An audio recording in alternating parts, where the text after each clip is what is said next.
ये जो आरोप लगा रहे हैं वो सही है, जांच कराइए, गलत हो तो कार्रवाई करिए। 7 से पहले पीठ के पास होने चाहिए, पूरे 7 से पहले पीठ के पास होने चाहिए। आप बोलिए महोदय, पूरे साच के साथ प्रस्तुत करूंगा। जितना पता आपने है, जितना पता आपने है, सब फर्जी है, सब फर्जी है, सब मिथ्या है, गलत है, बिल्कुल सही है। आपका जो है मिथ्या है, झूठा है। उत्तर प्रदेश का लोक सेवा आयोग निष्पक्ष भर्तियां कर रहा था। उस भर्ती पर भारतीय जनता पार्टी ने अपने कुछ सदस्यों को खड़ा करके आरोप लगाया, और आरोप इस कदर लगाया महोदया कि पूरे प्रदेश में एक नैरेटिव सेट किया कि भर्तियों में व्यापक अनियमितता है, और यहां तक कहा कि 86 में 56 यादव जाति के लोग SDM बना दिए गए। महोदया, मैं आपके समझ बड़ी गंभीरता के साथ संसदीय कार्य मंत्री हाउस के अंदर इस बात को रखने का काम कर रहा हूं। हमें उम्मीद थी इसको लेकर के इतना प्रोपेगेंडा उत्तर प्रदेश के अंदर खड़ा किया गया। ये भारतीय जनता पार्टी जो पिछड़ों से, जो पिछड़ी जातियां थी, उनके अंदर अविश्वास पैदा करके पॉलिटिकल लाभ लेने के लिए उस लोक सेवा आयोग को कहीं यादव आयोग, कहीं कुछ आयोग करके बदनाम किया। 2017 में जब इनकी सरकार उत्तर प्रदेश के अंदर आई महोदया, इसी हाउस के अंदर कहा गया कि लोक सेवा आयोग की CBI जांच होगी और जो भी दोषी पाया जाएगा उसको कटघरे में खड़ा किया जाएगा, और जो गलत तौर पे चयनित हुए हैं उनके खिलाफ विधिक कार्रवाई की जाएगी। महोदया, आज किस सन में हम खड़े हैं? आज CBI जांच किस निष्कर्ष पर पहुंची है? और इस हाउस के अंदर मैं जिम्मेदारी के साथ कहता हूं कि इस तरह से गलत बयानबाजी और सारे विज्ञापन जो महोदया उस समय के थे, मेरे पास लिस्ट है, और हमारे तत्कालीन नेता विरोधी दल माननीय अखिलेश यादव जी ने इसी हाउस के अंदर माननीय अध्यक्ष महोदय को टेबल किया था, और टेबल करते हुए कहा था कि आप इसकी जांच करा लें।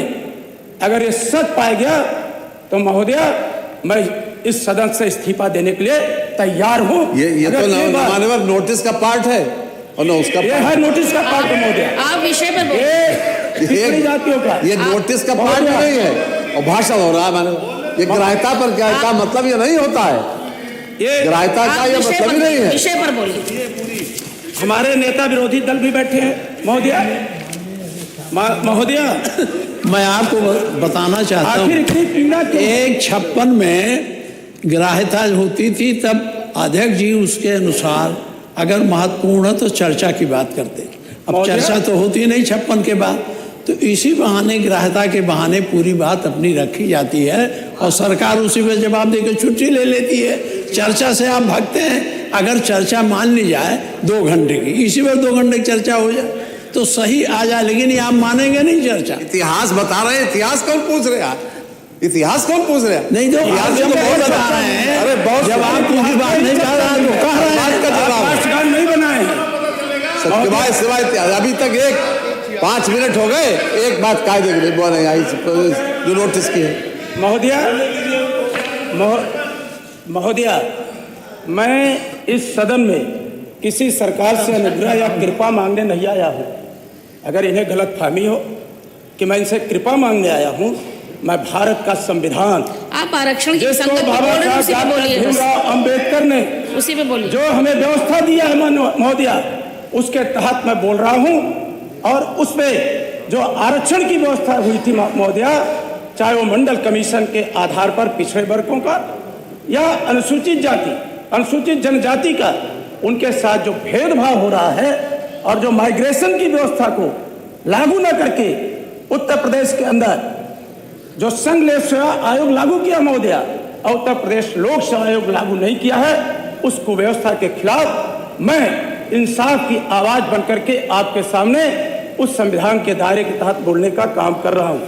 महोदया, अभी जो इनके 3 विभाग जो लाए हैं, अभी आयुर्वेद निदेशालय उत्तर प्रदेश ने महोदया विभाग संख्या 79/05 चिकित्सा अधिकारी आयुर्वेद रिक्तियों की संख्या अनारक्षित 122, अनुसूचित जाति 15, अनुसूचित जनजाति 0, अन्य पिछड़ा वर्ग 15, EWS 16।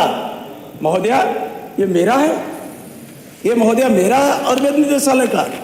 दूसरा महोदया पशुपालन विभाग संख्या सेवा 2, पद का नाम पशु चिकित्सा अधिकारी, कुल पद 404, अनारक्षित 243, अनुसूचित जाति 84, अनुसूचित जनजाति 37, अन्य पिछड़ा वर्ग 0, जिसके तहत आप भी आती है महोदया। स्वतंत्रता सेनानी 8, EWS 40, विज्ञापन संख्या सहित बोल रहा हूँ, विज्ञापन संख्या सहित। ये कौन से पद का बोल रहे हैं? पशुधन विभाग। तीसरा आप सुन लें, संसदीय कार्य मंत्री जितना उत्तेजित ना हो, सुनने की क्षमता रखें। फिर महोदया परिवार कल्याण महानिदेशालय उत्तर प्रदेश, कुल पद 221, विज्ञापन संख्या भी आप नोट कर लें। सेवा 6/3, पद है स्वास्थ्य शिक्षा अधिकारी, कुल पद है 221, अनारक्षित 143, अनुसूचित जाति 21, अनुसूचित जनजाति 15, अन्य पिछड़ा वर्ग 20, EWS 22, स्वतंत्रता सेनानी 4, भूतपूर्व सैनिक 11। अगर महोदया आप पदों पे आ जाए, अभी लेखपाल भर्ती को लेकर के उस पे भी अभी कुछ कहने लगेंगे माननीय मंत्री जी। और महोदया आखिर ये सरकार बचाना क्या चाहती है? महोदया सरकार किसको बचा रही है? जो माइग्रेशन व्यवस्था थी, जब हमारी सरकार उत्तर प्रदेश के अंदर थी, लोक सेवा आयोग जब प्री एग्जाम कराता था तब उसके 1 सप्ताह के बाद उत्तर कुंजी जारी कर देता था, ताकि सभी छात्र अपना उत्तर मिला लें और जिस प्रश्न के उत्तर उन्हें आपत्ति है, आयोग के गलत उत्तर दिया है, उस पर प्रमाणित शोध के साथ आयोग की आपत्ति भेज दें। आज क्या है महोदया? प्रोविजनल आंसर की सूची जारी होती है। दूसरा संशोधित उत्तर कुंजी जारी करना। हमारी सरकार थी, आपत्ति प्रश्न पर विचार करने के लिए आयोग विषय विशेषज्ञ पैनल गठित कर अंतिम जारी कर देता था, ताकि पारदर्शिता बंद हो जाए, पारदर्शिता बनी रहे। इन्होंने क्या किया महोदया? संशोधित उत्तर कुंजी जारी करना आयोग ने बंद कर दिया, जिससे पारदर्शिता समाप्त हो गई। तीसरा महोदया मार्कशीट और वर्गवार कटाफ अंक जारी करना। लगभग 1 महीने के बाद आयोग जब प्री एग्जाम का परिणाम घोषित करता था, तब उसके साथ प्रत्येक अभ्यर्थी को मार्कशीट और वर्गवार कटाफ अंक जारी कर देता था, ताकि पारदर्शिता बनी रहे और जो अभ्यर्थी फेल हो गए हों देख लें कि उनकी कमी और सुधार आगे की परीक्षा में लग जाए। आयोग ने बंद कर दिया है। महोदया आप देखें, परीक्षाओं को देखें। 2019 में बीएड में जनरल की जो मेरिट है वो 137 है, EWS की 152 है, OBC की 165 है। RA 2021 में जो जनरल हैं वो 102 हैं, 102 उनकी मेरिट है। जो EWS हैं 106 हैं और जो OBC हैं वो 110 हैं। PCS 2022 महोदया जो जनरल की मेरिट है वो 111 है, EWS 114 है, OBC 114 है। PCS 2023 जो जनरल है 125 है, जो EWS है 129 है और जो OBC है 128 है। महोदया इतना बड़ा भेदभाव और इतना बड़ा अन्याय किसी सरकार ने नहीं किया पिछड़े और दलित वर्ग के साथ। जितना बड़ा अन्याय भारतीय जनता पार्टी की सरकार आज महोदया उत्तर प्रदेश के अंदर करने का काम कर रही है। और महोदया इनका न्यायालयों में भी विश्वास नहीं है। प्रारंभिक परीक्षा के पुनरीक्षित परिणाम के बाद लें मुख्य परीक्षा।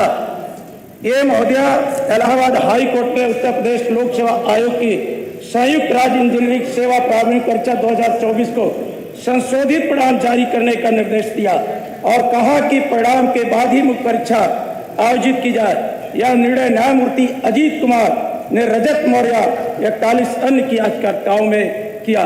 25 सितंबर 2025 को फैसला सुनाते हुए आयोग के परिणाम में माइग्रेशन के सिद्धांत को अनिवार्य रूप से लागू करने का आदेश दिया। महोदय, ये न्यायालय का है, अनिवार्य रूप से लागू करने का आदेश दिया। इस फैसले के तहत आरक्षित वर्ग के वे उम्मीदवार जिसने योग्यता के आधार पर अनारक्षित वर्ग के कट ऑफ अंक के बराबर या उससे अधिक अंक प्राप्त किए हैं, उन्हें आरक्षित सूची में शामिल किया जाए। यह महोदय न्यायालय का आदेश है। इस तरह का महोदय लूट होगी, बताइए प्रतियोगी छात्रों में कितनी निराशा है। और यही बार बार हम लोग कहते हैं, जब हमारी पार्टी इस बात को उठाती है तो हमारे समाज के कुछ नेताओं को अपने पार्टी में हायर किए, वो कभी भी पिछड़ों के आरक्षण की बात नहीं करते महोदय, सरकारी नौकरियां स्थायी हो इसकी बात नहीं करते, बाबा साहब ने जो व्यवस्था दिया उसके तहत बात नहीं करते महोदय। आज आउटसोर्सिंग व्यवस्था ला करके पूरे उत्तर प्रदेश के अंदर, मैं सच के साथ बोलता हूं महोदय, चाहे पंचायती राज विभाग हो, स्वास्थ्य विभाग हो, नगर विकास हो, सारे विभागों में लाखों लाख से ऊपर आउटसोर्सिंग कर्मचारी रखे जा रहे हैं। आखिर ये आरक्षण को शिथिल नहीं कर रहे हैं तो क्या कर रहे हैं? और बाबा साहब डॉक्टर भीमराव अम्बेडकर ने संविधान सभा के अंदर कहा था महोदय कि भारत का संविधान अच्छा है, लेकिन ये सरकार की नीयत पर निर्भर करता है। अगर सरकार की नीयत अच्छी होगी तो इसके कुछ प्रावधान भी अगर कहीं जटिलता पैदा करेंगे और नीयत अच्छी होगी तो भी संविधान बेहतर काम कर सकता है। लेकिन महोदय, आज सरकार की नीयत में ही खोट है। वो शिक्षा आयोग महोदय, ये सारे आयोगों को मिल करके उस शिक्षा आयोग लाए महोदय, और प्रोफेसर कीर्ति पांडे आयोग की चेयरमैन बनाई गई गोरखपुर की, उनके कार्यकाल में कोई विज्ञापन नहीं। और महोदय, उनसे इस्तीफा ले लिया गया स्वास्थ्य कारणों से, क्योंकि मुख्यमंत्री जी को बनाना था एक उत्तर प्रदेश के डीजीपी रहे प्रशांत सिंह को, इसलिए कैबिनेट बुला करके संशोधन किया गया। जो फेक इनकाउंटर में माहिर है, आज उन्हें शिक्षा चयन आयोग की जिम्मेदारी दी गई है। आखिर वो पिछड़े दलितों के साथ कहां से न्याय हो पाएगा महोदय? एक गंभीर संकट आकर के आज सामने खड़ा हो गया महोदय। मैं आपसे विनती और प्रार्थना करता हूं महोदय, और महोदय मैं इसके बारे में कहना चाहता हूं, यूपीएससी ने माइग्रेशन रोकने का आदेश जारी किया था, लेकिन इसे कभी आधिकारिक रूप से बताया नहीं गया। बच्चों को ना ही पब्लिक डोमेन में रखा गया। आयोग ने मनमानी तरीके से माइग्रेशन रोका और ना ही किसी को जानकारी दी। जब यूपीएससी असिस्टेंट इंजीनियर का केस इलाहाबाद हाई कोर्ट में 2025 में हुआ, तब ये सारी चीजें सामने आई। हाई कोर्ट की कॉपी में एक लेटर लगा जिसमें पता चला कि 2019 में बैठक करके माइग्रेशन रोका गया। माइग्रेशन रोकने और नियम बदलने का काम आयोग का है, ना कि काम विधायक और आयोग का ही है। आयोग का है ही नहीं, ये काम सिर्फ विधायिका और सरकार कर सकती है महोदय। जो काम आपको करना था वो आयोग ने कर दिया। आयोग ने मनमाना रवैया अपनाया, जिसका नुकसान सब आरक्षित वर्ग के बच्चे, महिलाओं, पीएच सब कर रहे हैं। इलाहाबाद हाई कोर्ट ने यूपीपीएससी असिस्टेंट इंजीनियरिंग केस में बड़ा फैसला सुनाया महोदय, बड़ा फैसला सुनाया। कोर्ट ने कहा कि आयोग अपने हिसाब से आरक्षण नियमावली में बदलाव नहीं कर सकता है। कोर्ट ने माइग्रेशन रोकने के आयोग के फैसले को रद्द कर दिया। आयोग को फटकार लगाई, हालांकि आयोग ने फैसले को नहीं माना। महोदय, अगर एक एक करके मैं महोदय मैं संक्षिप्त कर दूंगा। नहीं, हो गया, टाइम पूरा हो गया। वो तकलीफ आप सबको है, मुझे पता है, इसलिए महोदय मैं ज्यादा उस पर बोलूंगा ही नहीं। आप बोल चुके, क्योंकि बहुत तकलीफ आप लोगों को है महोदय, क्योंकि आप खंड शिक्षा अधिकारी प्रारंभिक परीक्षा 2000 कट आउट निम्नवत है। अनारक्षित 137, ईडब्ल्यूएस 152, धन्यवाद। उत्तर प्रदेश 123, उत्तर जनजाति 105, अन्य पिछड़ा वर्ग 165। धन्यवाद डॉक्टर यादव जी। महोदय, श्रीमान संदीप सिंह पटेल जी, कहना चाहता हूँ हो गया 15 मिनट आप बोले हैं महोदय। इतिहास आपको भी माफ नहीं करेगा, आप पीठ पे बैठी हैं। 15 मिनट हो गया आपको, से आती ठीक है। इतनी बड़ी लूट भारतीय जनता पार्टी के शासनकाल में आज लोक सेवा आयोग पटेल जी का समय मत लीजिए, पटेल जी बोलिए। दलितों के अधिकारों पर अभी आप पटेल जी का समय ले रहे हैं। पटेल जी आप बोलो, महोदय, शुरू करो ना। संरक्षण चाहता हूँ कि तत्काल जो संघ लोक सेवा आयोग में व्यवस्था लागू है वही व्यवस्था उत्तर प्रदेश लोक सेवा आयोग में लागू की जाए, वही व्यवस्था उत्तर प्रदेश के शिक्षा सेवा आयोग में लागू की जाए। और जो धन्यवाद संदीप जी, बोलिए। की डेट टाली जा रही है, महोदय कोई तिथि निश्चित किया जाए ताकि आज जो इसको लेकर के युवाओं में कुंठा है, निराशा है, उसे दूर किया जाए और सरकार साबित करे कि जिसके तहत आरोप लगाया था, जितने यादव हुए हैं, सरकार उसको साबित करे कि